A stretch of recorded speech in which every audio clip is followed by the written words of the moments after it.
Olá pessoal, boa noite. Como é que vocês estão? Espero que estejam bem. Quero agradecer a presença de vocês aqui comigo nesse momento. É um assunto muito delicado, é um assunto que nem todo mundo está pronto para refletir e meditar, mas Deus tem me trazido isso com uma indigestão muito grande já há um bom tempo. Desde a notícia de que houve o atentado, e ninguém sabia como estava esse nosso irmão, até esse final de semana e hoje ao longo do dia. Vai se confirmando muita coisa, né? Ontem, aqui na nossa casa, eu ministrei uma palavra para os irmãos e irmãs que congregam conosco. E eu queria compartilhar com vocês essa palavra, para que ela não fique somente com quem convive na nossa casa, com quem convive com a nossa família, mas que vocês também possam receber essa palavra de bom grado, crendo que é uma palavra difícil, né? Mas é um ensino fundamental, queridos, uma coisa que a gente sempre lembra. Todo mundo que cruza o nosso caminho é que a gente está sempre subindo a régua. A nossa meta é sempre subir mais a régua. E as pessoas estão muito acostumadas a conversas rasas. As pessoas estão muito acostumadas a uma vida rasa, uma rotina rasa. As pessoas estão acostumadas a pensar de maneira rasa. E eu estou trazendo para vocês aqui uma coisa que pode gerar um gatilho muito forte em muitas pessoas. Todo mundo que está aqui presente, se entender o que eu quero transmitir, eu creio que muita coisa pode acontecer. Fala, Bruno. Boa noite, meu caro. Tudo bem? Tá sumindo, hein? Eu queria orar por vocês aqui agora, nesse momento. Pai, em nome de Jesus, nós pedimos para que o Teu Santo Espírito faça aquilo que eu não consigo fazer. Que em nome de Jesus, o Espírito do Senhor possa vir sobre mim e possa abrir os ouvidos, abrir o entendimento de cada irmão, de cada irmã, de cada pessoa que passar por essa transmissão. Eu te agradeço desde já, porque a Tua palavra jamais volta vazia. Eu te agradeço, Deus. E nós te pedimos para que o Senhor derrame a Tua paz nas nossas vidas, nas vidas dos nossos cônjuges, dos nossos filhos, filhas, para que o Senhor derrame a Tua paz. Em nome de Jesus. Amém. Vocês já devem ter cruzado por várias pessoas nas vidas de vocês que cumprimentam com a paz de Cristo, né? Muita gente evangélica leva para a literalidade. Paz, irmão, né? Você nem dá bom dia, você não dá boa tarde, boa noite, mas sempre tem um cumprimento de paz, né? Paz de Cristo, a paz, né? E quando nós lemos na palavra que a gente deve saudar uns aos outros com a paz de Jesus, o que a gente está recebendo ali é um mandamento, é uma ordenança para que a gente possa olhar para as pessoas e transmitir para elas uma paz que não é nossa, uma paz que não é racional. Porque a paz de Cristo é uma paz que é sobrenatural. Então, eu estou passando por lutas, eu estou com problemas de relacionamento, eu estou endividado, eu estou com uma crise familiar, eu tenho filhos que estão perdidos, eu estou desempregado. São coisas que podem acometer a nossa vida, né? Você tem uma doença no teu corpo, uma pessoa próxima a você, mas você sauda as pessoas com a paz de Cristo. Você sauda as pessoas com uma paz que excede o entendimento, né? Então, eu queria te convidar para pensar um pouquinho nisso, tá? Porque simplesmente cumprimentar alguém, saudando alguém, a paz de Cristo, você não está sendo, você não entendeu ainda o que Paulo quer ensinar para a gente. Então, não importa a sua dificuldade, a sua luta, a gente é convocado para transmitir para as pessoas uma paz que excede o nosso entendimento, que excede o entendimento das pessoas. Então, não é para você ser literal, paz de Cristo, é para você cumprimentar pessoas, para você saudar pessoas, você conversar com pessoas, tratar pessoas bem. Uma capacidade que não é tua, mas é do Espírito. Amém? Por que eu estou falando com vocês isso aqui? Porque nós que somos nascidos de Deus, nós somos chamados para fazermos coisas que vão além da nossa capacidade. Mas como que eu vou fazer uma coisa além da minha capacidade? Uma coisa que está acima do que eu consigo fazer. Eu só consigo fazer se eu me alimento do Espírito Santo de Deus. Se eu converso com Deus, se eu falo, Deus, na minha força, no meu entendimento, na minha capacidade, eu tenho teto. Mas se o Senhor agir através de mim, eu vou poder fazer mais coisas. Isso se confirma no Salmo primeiro. Quando a gente lê o Salmo primeiro da Bíblia, a gente vê que um homem que medita na lei de Deus dia e noite, um homem que é fiel ao Senhor, um homem que é obediente a Deus, ele é como uma árvore que cresce até determinado ponto. Aquela mudinha cresce, vira uma árvore, e essa árvore, ela é replantada pelo próprio Deus em outro lugar. Todos nós somos assim, nós nascemos como mudinhas de planta, bebês. Nós precisamos de uma estrutura para que a gente consiga crescer na direção correta. Chega um ponto que aquela muda de árvore já fica um arbustinho, né? Ela já cresce, ela fica um pouco maior. Aquela estrutura primária que você deu para a mudinha já não tem valor. Você tem que tirar aquelas ripas de madeira, aqueles arames, você tem que deixar a árvore crescer sozinha, né? Então, quando essa muda, ela vira uma árvore pequena, fazendo uma analogia conosco, seres humanos, e a gente começa a entender quem é Deus, nós passamos da idade da razão, a gente começa a buscar a presença do Senhor. A Bíblia nos ensina que Deus pega a gente onde a gente está, Ele retira a gente pela raiz e Ele replanta a gente num jardim que é dele, nos replanta em Éden. Esse é o termo usado na tradução à mensagem que eu tenho lido esse ano. E aí, quando você está plantado no lugar certo, você começa a fazer coisas sobrenaturais. Porque a árvore que é replantada por Deus no quintal dele, aonde ele quer que ela floresça, aquela árvore, ela consegue dar frutos o ano inteiro. Isso não é natural de uma árvore. O natural de uma árvore é que as folhas sequem. E depois que as folhas sequem, as folhas vão cair, a árvore vai ficar sem folhas. E aí vai vir uma outra estação, vai vir uma segunda, terceira estação.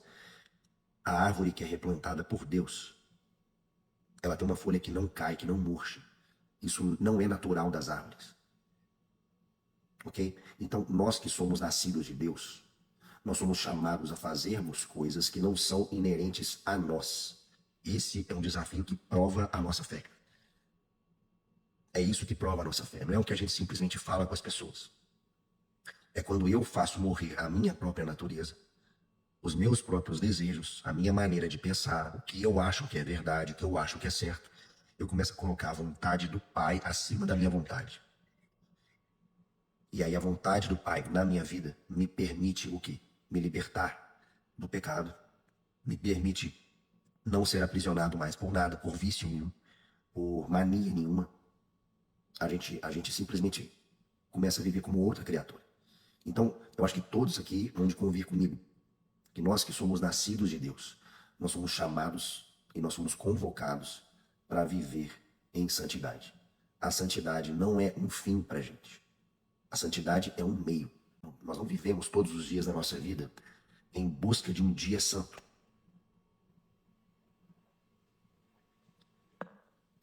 Nós vivemos todos os dias da nossa vida em santidade, porque nós vivemos na presença do Santo.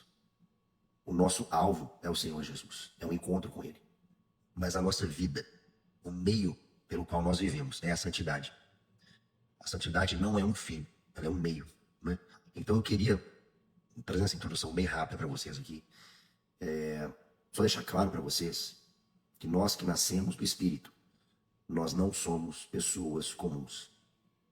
As pessoas que não conhecem a Deus, elas querem ver em nós coisas que são inerentes a Deus.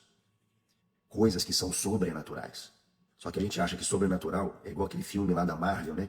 Que um cara estende a mão assim, o pessoal cai para trás, né? O cara que flutua, ele começa, não. Sobrenatural é fazer uma coisa que não é natural a nós. Isso prova que existe alguém maior do que nós, dentro da gente. Amém? Então, esse podcast introdutório, né? É para convidar você a abrir sua Bíblia em João, no Evangelho de João, no capítulo 18. Se você tiver uma Bíblia aí perto, impressa, vai ser bem melhor, tá? Mas João 18, a partir do versículo 28, eu vou ler para vocês.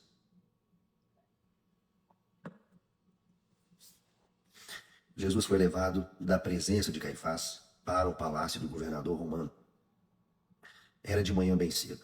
Eles mesmos não entraram no palácio, porque isso os impediria de participar da Páscoa. Então Pilatos foi até onde eles estavam e perguntou: que acusação vocês apresentam contra esse homem? Eles disseram: se ele não tivesse feito nada de errado, acha que estaríamos aqui?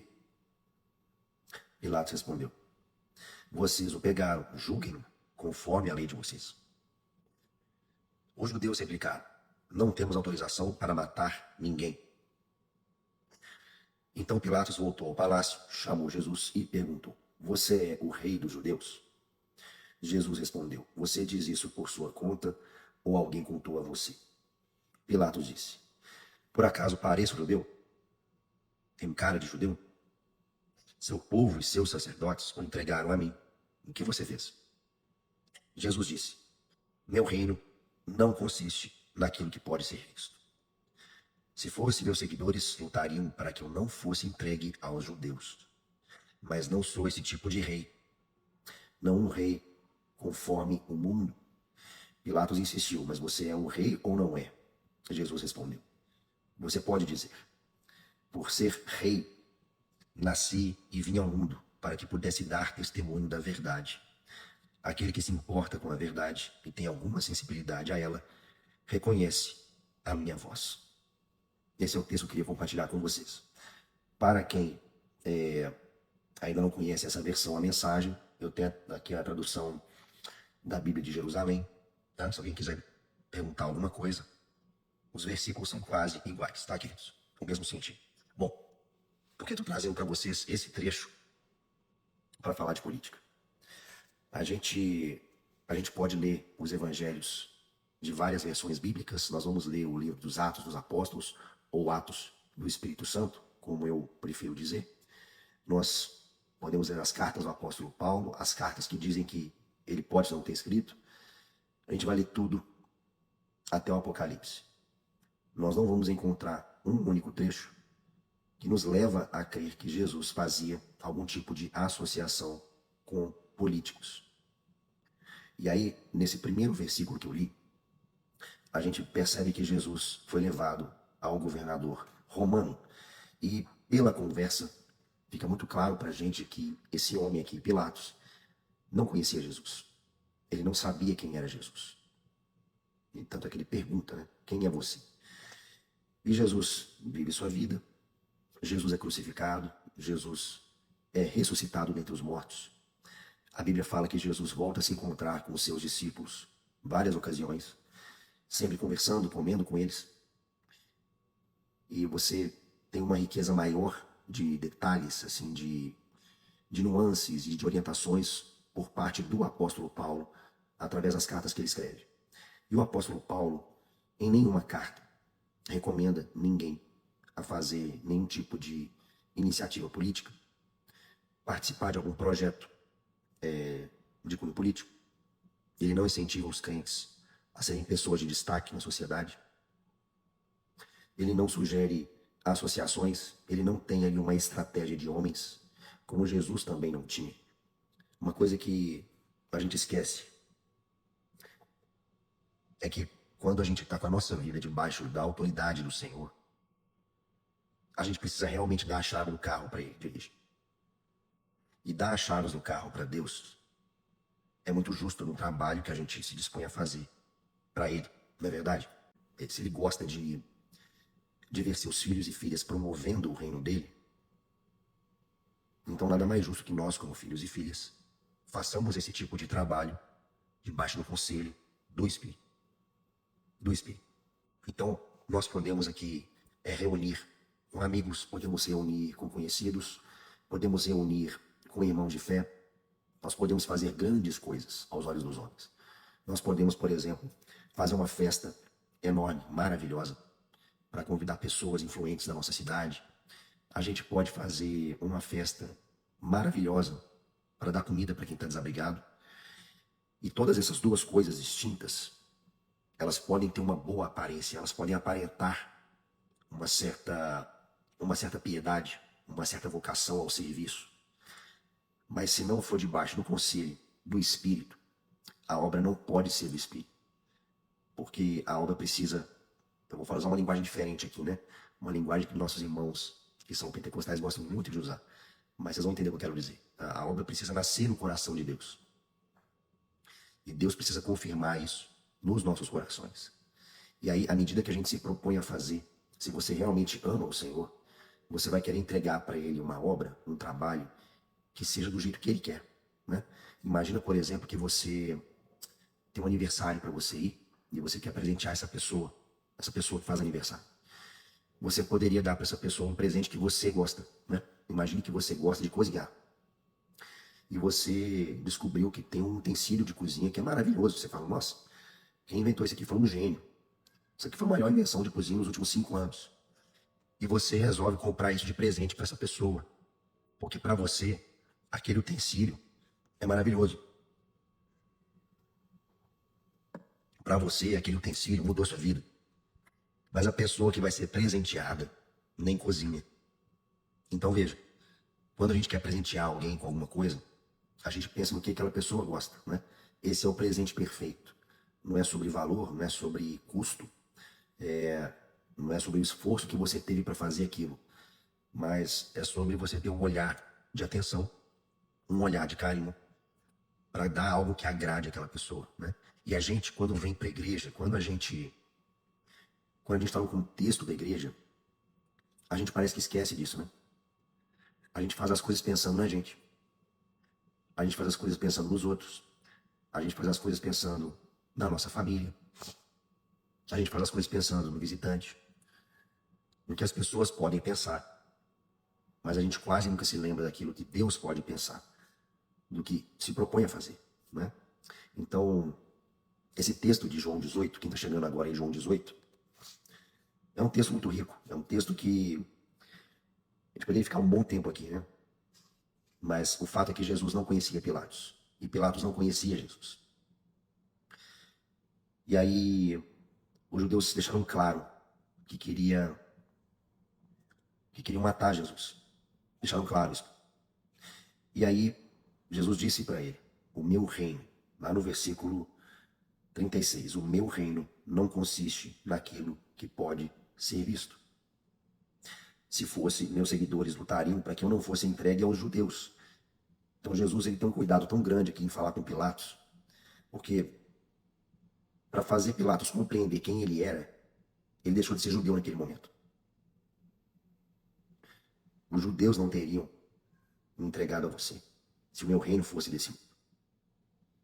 E isso é importante, queridos. Em outras traduções, é a mesma coisa que ele fala.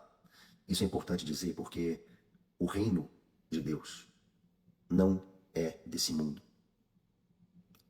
O reino de Deus é um reino invisível. Ele não pode ser sentido, ele não pode ser cheirado, ele não pode ser degustado no nosso mundo material.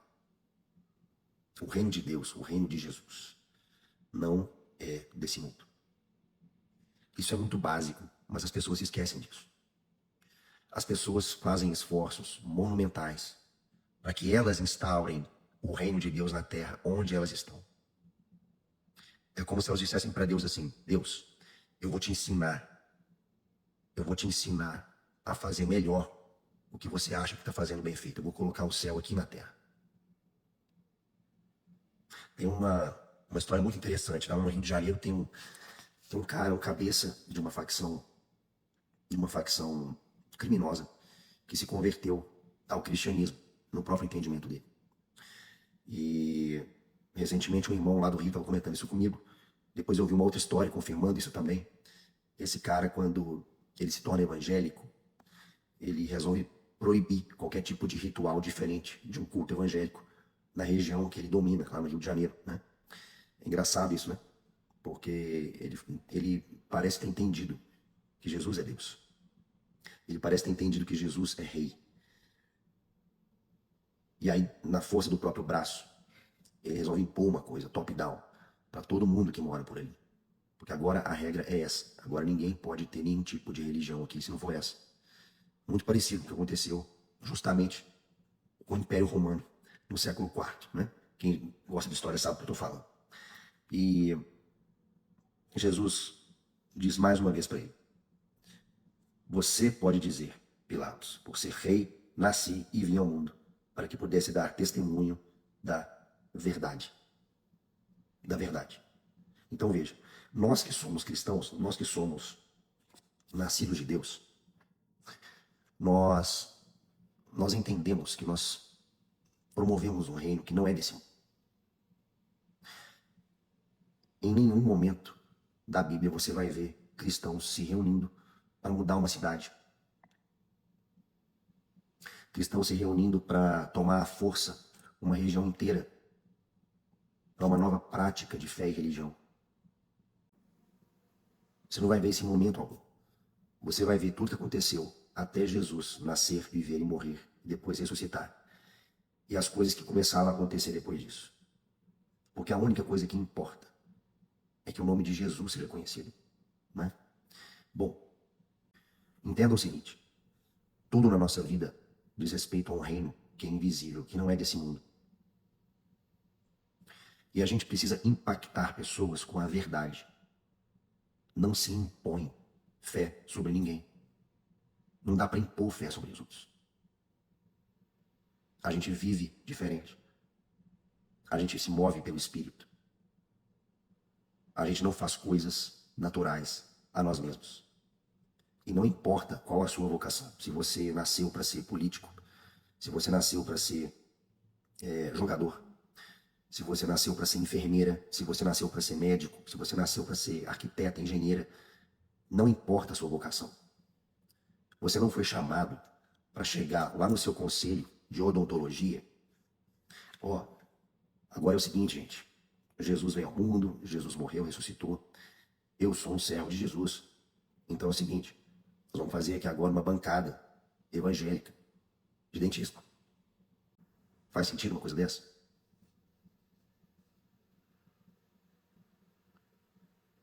Você formou em veterinária, você gosta de bicho, você junta os caras, vamos fazer aqui um conselho de veterinários que são cristãos. Faz sentido uma coisa dessa?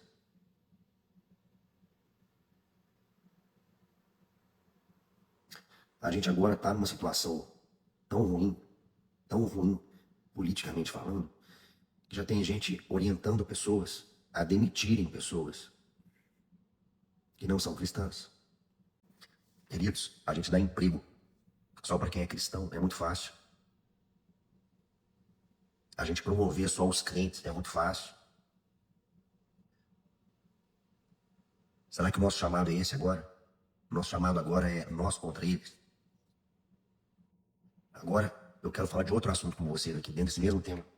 É um assunto muito legal. Eu gosto muito desse assunto, né?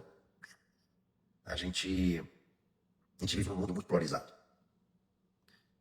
E quanto mais o tempo vai passando, mais convicção eu tenho que nós ficaremos cada vez mais distantes uns dos outros. Cada vez mais inimigos uns dos outros. Nós lemos na palavra de Deus que a nossa luta não é contra carne ou sangue, mas contra principados e potestades. Principados e potestades são demônios. A nossa luta, presta atenção, não é contra carne ou sangue, não é contra pessoas, mas contra principados e potestades. Amém? Presta atenção. Eu nasci em 82. O meu pai nasceu em 1939. O meu avô, ele veio da Estônia para o Brasil com a família dele e com o pai dele, meu bisavô. E vieram porque não tinha nada que prestasse lá mais, tá? Eles não tinham o que comer, não tinha trabalho, não tinha dinheiro, não dava nada. O comunismo estava pesado, crescendo cada vez mais. Então, o meu bisavô preferiu deixar tudo para trás, entrar num navio, atravessar o oceano e chegar num lugar para começar tudo do zero. Só que ele não fez isso sozinho. No nosso país tem muito descendente de italiano. Eu sou também de italiano por outra parte da família. Tem descendente alemão, né? Vocês já sabem das histórias, né? Meu bisavô e meu avô não vieram sozinhos para cá. Quando a gente fala do comunismo, quando a gente fala de toda a filosofia marxista, a gente precisa entender que há muitas nuances até dentro da mesma família. Por que tem muitas nuances? Porque o meu bisavô, ele perdeu tudo que ele tinha por causa do comunismo. O meu avô cresceu ouvindo que o pai dele perdeu tudo pro comunismo. O meu pai cresceu, se desenvolveu e ficou muito curioso com essa história. Meu pai é uma das pessoas que mais conhecem de guerra, que eu já ouvi falar. Meu pai sabe tudo de guerra, né? O comunismo impactou ele de outro jeito. E eu tô aqui agora falando com vocês, uma pessoa 100% brasileira, imerso num contexto específico, num país latino-americano, em outro tempo, quase 100 anos depois, mais de 100 anos depois, na verdade. E eu sei muito bem o que é comunismo, eu sei muito bem o que é uma política de esquerda. Só que veja, na minha família, de homens para homens, da minha família, nós sabemos o que é comunismo. Mas para mim, a conotação ela é diferente. Porque o peso, o impacto sobre a minha vida é bem diferente do que foi para o bisavô. Vocês vão descobrir comigo, né? Então veja, as nuances que acontecem de pai para filho, de pai para avô, de avô para bisavô, dentro de uma mesma família, já são muito grandes, tá? Agora imagina uma coisa. Você ser de esquerda ou de direita, no Brasil, hoje, significa uma coisa. Na Alemanha, significa outra coisa. Na Polônia, significa outra coisa. Na Itália, significa outra coisa. Na China, é uma coisa completamente diferente. Nos Estados Unidos, é completamente diferente. Então, eu queria que vocês pensassem com muito carinho nisso que eu falei agora, porque eu sei que isso você não vira a chave de uma hora para outra. Se fosse simples assim, não estaria essa bagunça que está o nosso país e todo o Ocidente. Essa polarização, essa coisa de nós contra eles, não é de Deus. Isso não é de Deus. Nós não podemos ser massa de manobra de ninguém. Sabe por quê? Porque nós somos nascidos de Deus. Nós não somos nascidos da carne. Nós somos nascidos de Deus. Se para o povo de Deus restar escolher um partido, o nosso partido nem é o da direita, nem é o da esquerda. O nosso partido é do alto.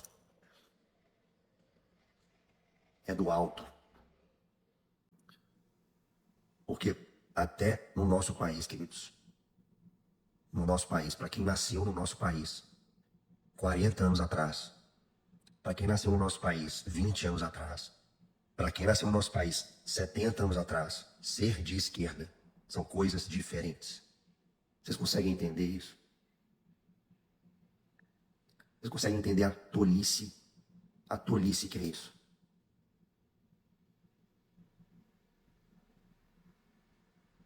Isso é uma tolice sem tamanho. Agora, eu quero entrar no assunto da nossa live. Eu quero entrar no assunto agora.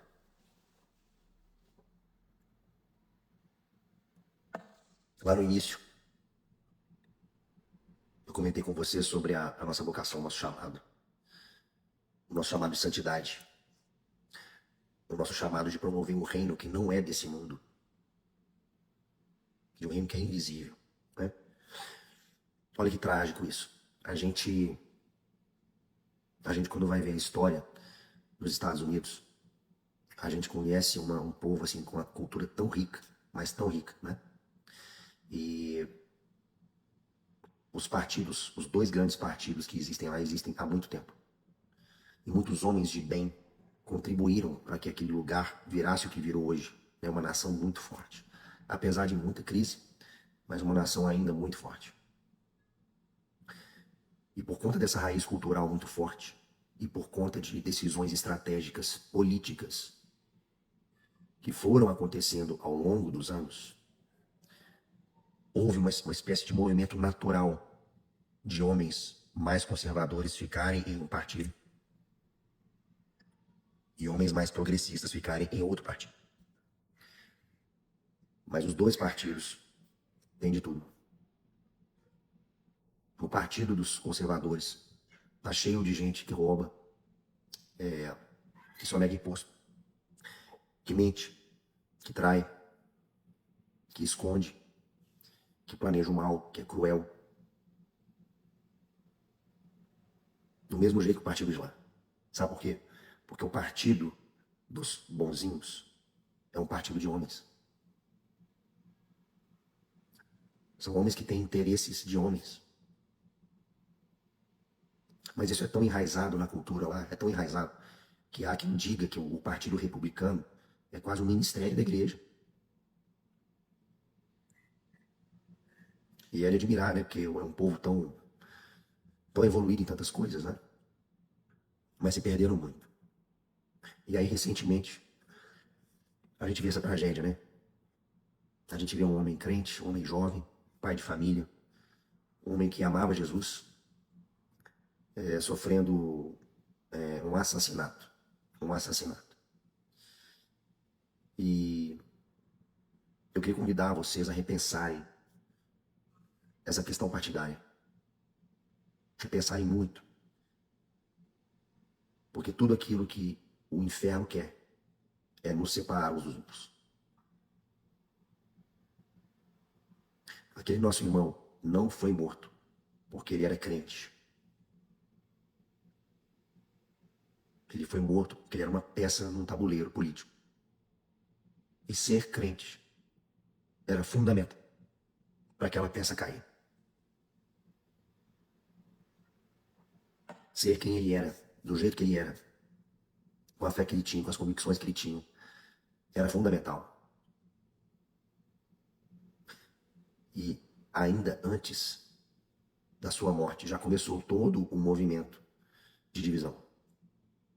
As pessoas falando em guerra civil, as pessoas falando que agora o lado de lá vai conhecer o lado de cá, né? Como se o lado de cá, da direita, fosse a igreja. Nunca vai ser.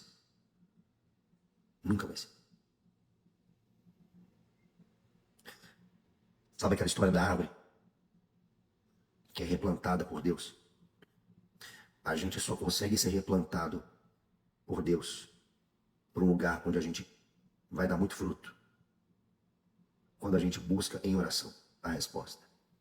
Quando a gente busca em oração a vontade de Deus. Porque nós corremos um risco enorme de crescermos, nos desenvolvermos e exercermos dons onde nós nem deveríamos ter entrado. Queridos, a bancada evangélica no nosso país é uma piada. Nós não fomos chamados para isso.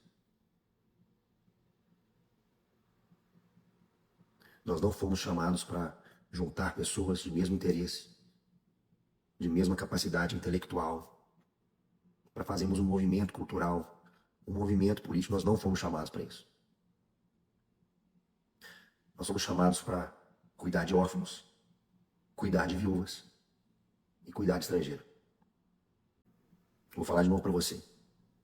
Você que fica super animado e animada com algum deputado federal de destaque, um cara crente, algum senador novo que vier aparecer.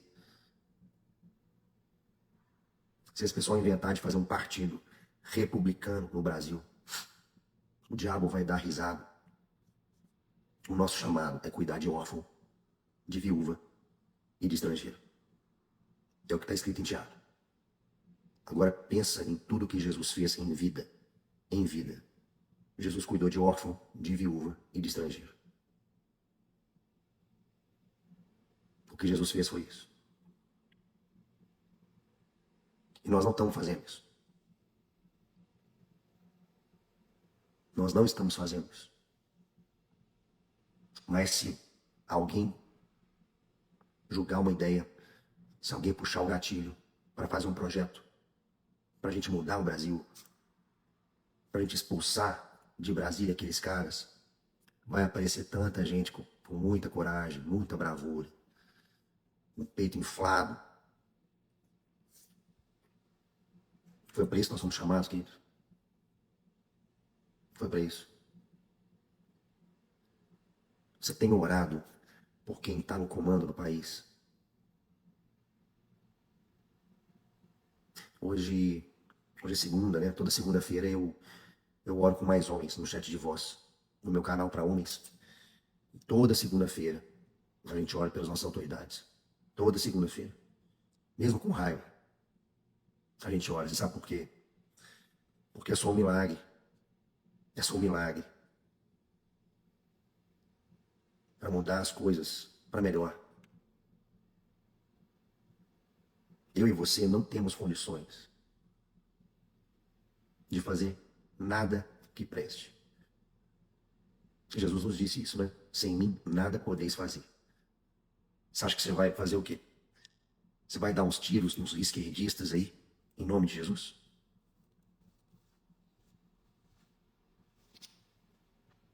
Vamos começar a mandar embora o pessoal de esquerda que trabalha na empresa, em nome de Jesus? Eu tenho sentido tanta angústia sobre a relação da igreja com a política partidária, como tem sido nos últimos anos. Essa live é um acalento na alma. Amém.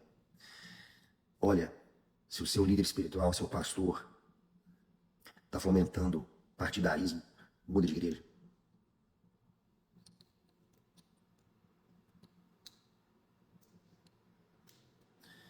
Seus irmãos de fé estão lá obcecados com o que está acontecendo, com políticos que se manifestam como oposição a outros políticos de maneira desproporcional. Queridos, sai da igreja. Sai da igreja, sabe por quê? Porque Jesus está voltando. Jesus está voltando. E a igreja precisa se santificar. A igreja precisa estar de vestes brancas. Queridos, a quantidade de ódio que já foi desperta com esse assassinato do Charlie Kirk, a quantidade de ódio que está levantando, a quantidade de movimento político que está surgindo, não glorifica a Deus. Não glorifica a Deus. O reino de Deus não é desse mundo perfeito. Vocês querem comparar o nosso mundo de hoje com o mundo que a igreja primitiva teve que lidar? Vocês têm noção, gente? Vocês já leram os relatos históricos do que os romanos fizeram com os nossos irmãos de fé lá do passado? Vocês já leram isso? O próprio Jesus alertou eles que ia ser bem difícil.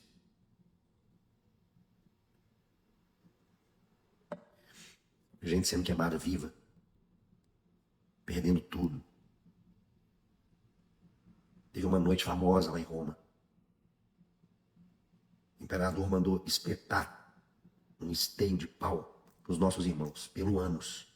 Foi subindo o pau dentro do corpo, de maneira que não atingisse nenhum órgão vital. E esse pau, essa pessoa crucificada pelo ânus, ela era fincada num buraco no chão. Aí ela era queimada viva. Está reclamando do nosso ministro, Alexandre de Moraes?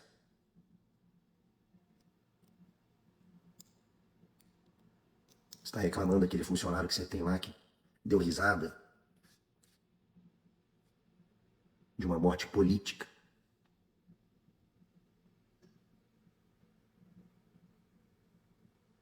Sabe por que o mundo está desse jeito? Porque o diabo está conseguindo nos enganar. Ele está conseguindo mostrar para a gente que o nosso propósito é político. Tudo que o inferno quer fazer é deixar a igreja dispersa. Tudo o que o inferno quer fazer é isso. É por isso que tanta gente vai virar para Jesus no dia que ele voltar e falar assim: Senhor, como assim? Como assim? Ah, mas eu era de direita. Será que vai ter espaço para bater um papo desse com Jesus no dia?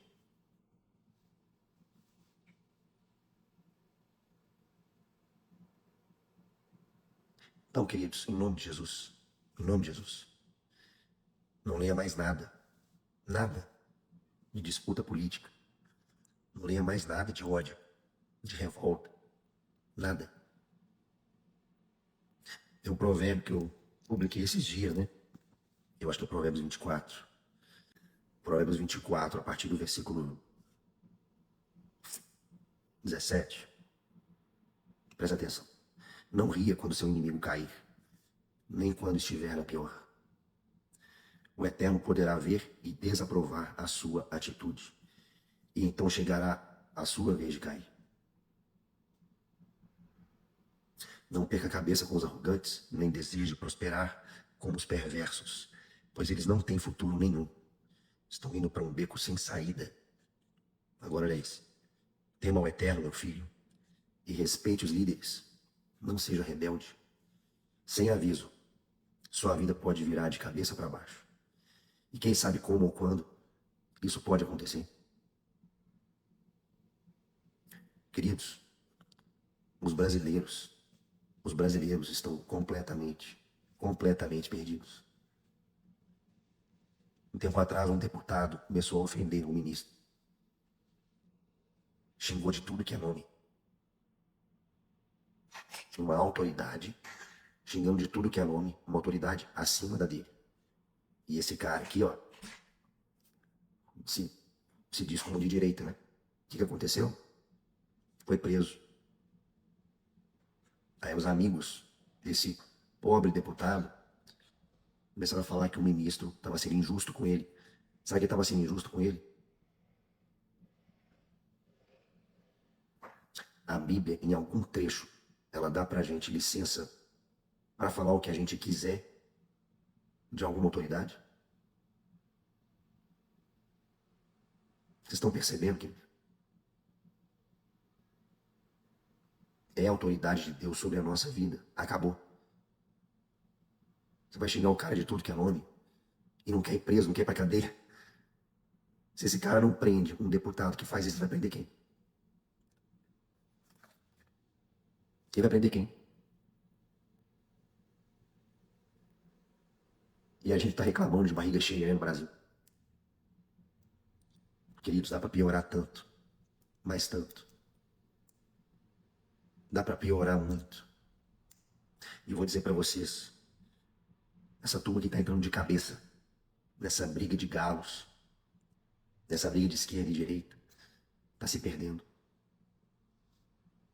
Tá deixando de ser igreja. E tem uma guerra chegando muito séria. Não é só espiritual.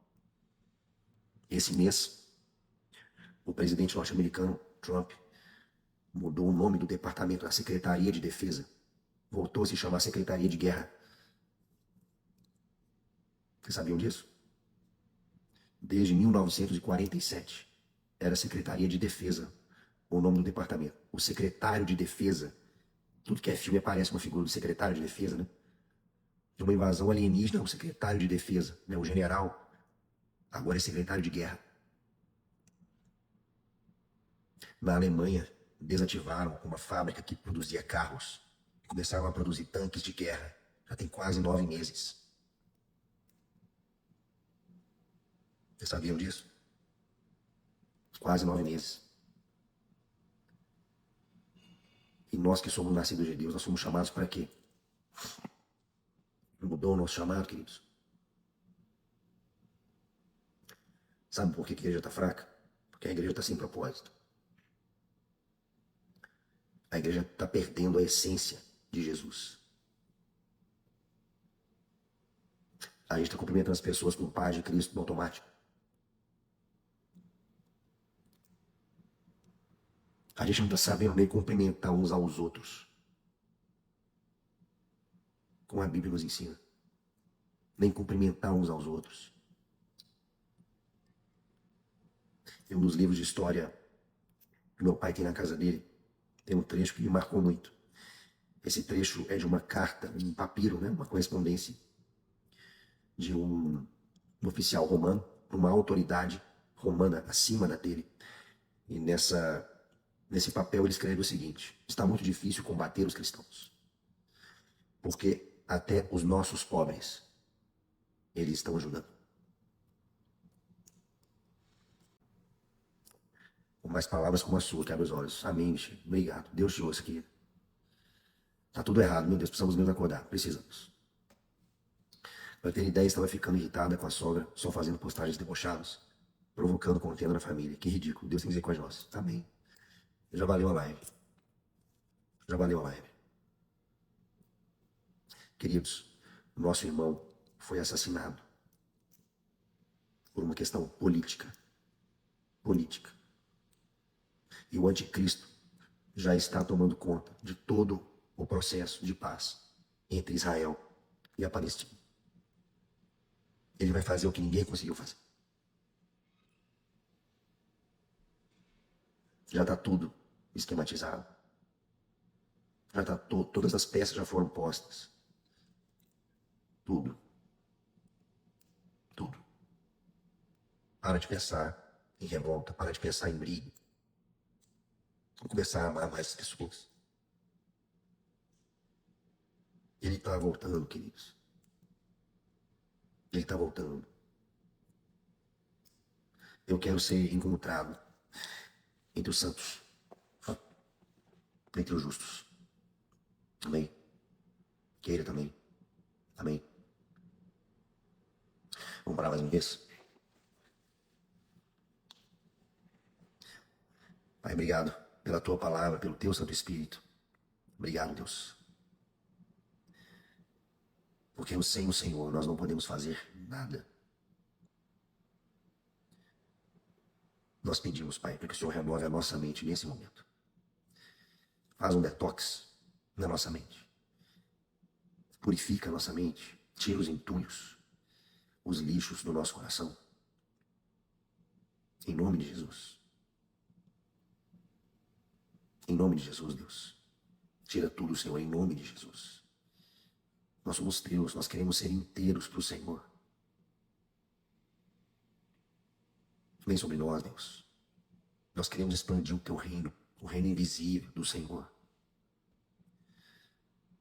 Tira, Deus, da nossa cabeça toda ideia demoníaca de guerra contra pessoas. Que a nossa guerra é contra o inferno, Deus. Pai, em nome de Jesus. Manifesta a tua bondade, Deus. E nos encoraje nesse momento a vivermos como igreja. A vivermos como santos do Senhor. Que se posicionam, mas não de um lado ou de outro, mas se posicionam como filhos e filhas, embaixadores, embaixatrizes do reino eterno do Senhor. Eis o nosso posicionamento, Deus. Eis a nossa posse, a nossa herança. Um reino de amor que jamais vai acabar. Vem sobre nós, sobre nossas casas, nossa parentela, nossos colegas de trabalho, nossos colegas de profissão, de serviço, nossos vizinhos. Não nos permita, Deus, que a violência mude quem nós somos. Porque o Senhor Jesus também sofreu violência absurda. E Ele foi fiel até o fim. Nós decretamos que nós somos teus. Nos guarda, Deus, debaixo da tua palavra, da tua santidade. Nos guarda no teu amor. E muda a nossa sorte, Deus. Eu peço a tua bênção, mais uma vez, sobre os nossos líderes. Eu peço a tua bênção, Deus, sobre cada ministro do STF, do STJ. Eu peço a tua bênção, Deus, sobre a presidência da República, sobre os senadores, sobre os deputados. Que eles te conheçam, Deus, em nome de Jesus. Que eles se arrependam, que eles creiam no Senhor. Que eles sejam salvos.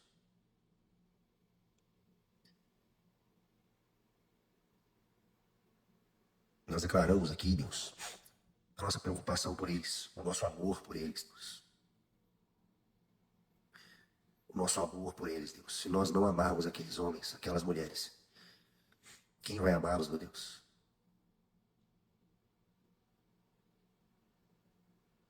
Converte, Deus, as pessoas que frequentam igrejas em filhos do Senhor.